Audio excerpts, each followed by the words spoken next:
বিপিএলে এক ম্যাচ হারলেই 400 কোটি টাকা। বাংলাদেশ প্রিমিয়ার লিগের এক ফ্র্যাঞ্চাইজিকে ঠিক এমনই প্রস্তাব দিয়েছিল বেটিং চক্র। সম্প্রতি এই ফ্র্যাঞ্চাইজি আসরের স্পট ফিক্সিং তদন্তে উঠে এসেছে এমনই চাঞ্চল্যকর তথ্য।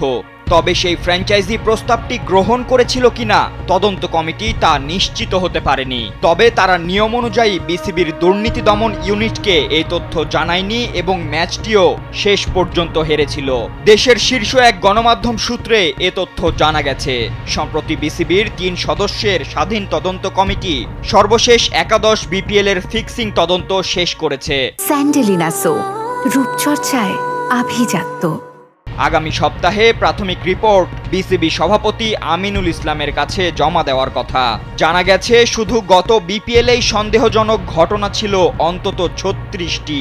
এছাড়া তদন্তে অভিযুক্ত হিসেবে নাম এসেছে 10 থেকে 12 জন ক্রিকেটারের, যাদের মধ্যে 3 থেকে 4 জনের বিরুদ্ধে অভিযোগ হাই ফ্ল্যাগড অথবা প্রায় নিশ্চিত। এদের মধ্যে 2 জন সাবেক জাতীয় দলের ক্রিকেটারও আছেন। শুধু তাই নয়, তালিকায় সর্বশেষ শ্রীলঙ্কা সফরে দলে থাকা একজন ক্রিকেটার এবং একটি ফ্র্যাঞ্চাইজির কোচের নামও রয়েছে।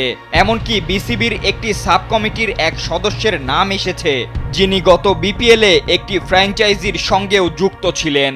এছাড়া তদন্তে 3 ফ্র্যাঞ্চাইজি দুর্বার রাজশাহী, সিলেট স্ট্রাইকার্স ও ঢাকা ক্যাপিটালস সরাসরি স্পট ফিক্সিংয়ে জড়িত বলেও পাওয়া গেছে। কমিটির অধিকতর তদন্তে নির্দোষ প্রমাণিত না হওয়া পর্যন্ত এসব ফ্র্যাঞ্চাইজি খেলোয়াড় ও কর্মকর্তাদের বিসিবির সব ক্রিকেটীয় কর্মকাণ্ড থেকে দূরে রাখার সুপারিশ করা হবে বলেও জানা গেছে।